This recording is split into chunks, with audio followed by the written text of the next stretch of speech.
स्वामी विवेकानंद विश्व के कई देशों व शहरों का भ्रमण कर व हिंदू धर्म की पताका फहराने के बाद जब भारत वापस आए तब उन्होंने 1897 यानी 1897 में कोलकाता के बेलूर में पहला केंद्र रामकृष्ण मिशन व रामकृष्ण मठ की स्थापना की थी और आज तो पूरे विश्व में लगभग 265 रामकृष्ण मिशन के सेंटर व मठ हैं जो कार्यरत हैं।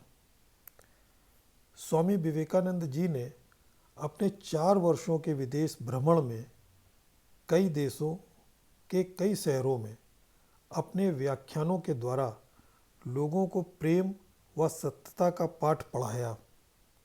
हर देश में जहाँ भी वे कुछ दिनों के लिए भी रुके, वहाँ 1 या 2 अपने सन्यासी शिष्य उन्होंने जरूर बनाए। उनके व्याख्यानों की सभा में विदेशियों की अत्यंत भीड़ रहती थी एवं वे उनके व्याख्यानों को सुनने के लिए अत्यधिक उत्सुक रहते थे। स्वामी विवेकानंद जी को 14 भाषाओं का ज्ञान था। वे प्रतिदिन 3 घंटे अवश्य ही ध्यान में बैठते थे। वे केवल भारत के ही नहीं बल्कि विश्व धर्मों के एक उत्कृष्ट शिक्षक थे। उन्होंने ही पश्चिम में वेदांत और योग की शुरुआत की। स्वामी विवेकानंद की आत्मकथा पुस्तक से उन्हीं के शब्दों में कहे हुए कुछ वाक्य मैं प्रस्तुत कर रहा हूँ। जैसे, इंसान को उन्नत करने के अलावा मेरी कोई अन्य महत्वाकांक्षा नहीं है। मैं व्यक्ति को तेजस्वी बनाने का प्रयास करता हूँ। हर व्यक्ति ईश्वर का अंश या ब्रह्म है। मेरे लिए सभी स्त्री पुरुष ब्रह्म स्वरूप हैं।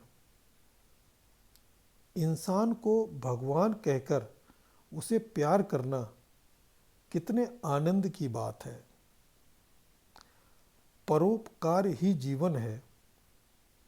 परहित चेष्टा का अभाव ही मृत्यु है। एकमात्र सत्य ही चिरस्थायी है। हे सत्य, एकमात्र तुम ही मेरे पथ प्रदर्शक बनो। जितने दिनों तक मैं देह त्याग नहीं करता, उतने दिनों तक अथक काम किए जाऊंगा। मृत्यु के बाद भी जगत के लिए मैं कार्य करता रहूंगा।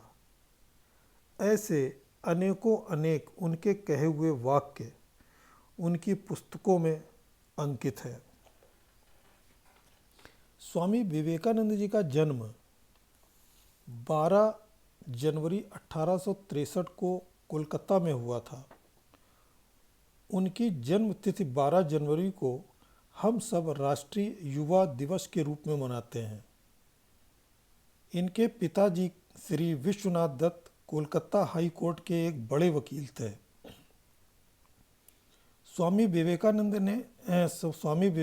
अपने 10 भाई बहनों में छठी संतान थे। पिता विश्वनाथ दत्त का निधन 24 फरवरी 1884 को हुआ था। पिता के निधन के बाद इनके घर के आर्थिक हालात काफ़ी कमज़ोर पड़ गए थे। इनकी माता श्रीमती भुवनेश्वरी देवी का देहांत 25 जुलाई 1911 में हुआ था, यानी स्वामी विवेकानंद जी के शरीर त्याग के लगभग 9 वर्षों के बाद। स्वामी विवेकानंद जी ने अपना शरीर 4 जुलाई सन 1902 को त्यागा। इस समय उनकी आयु मात्र 39 वर्ष 6 माह की थी। इससे हम सब अंदाज़ा लगा सकते हैं कि कितनी अल्प आयु में ही स्वामी विवेकानंद जी पूरे विश्व में अपने आप को एक परम आदर्श के रूप में प्रतिष्ठित करके ब्रह्मलीन हुए।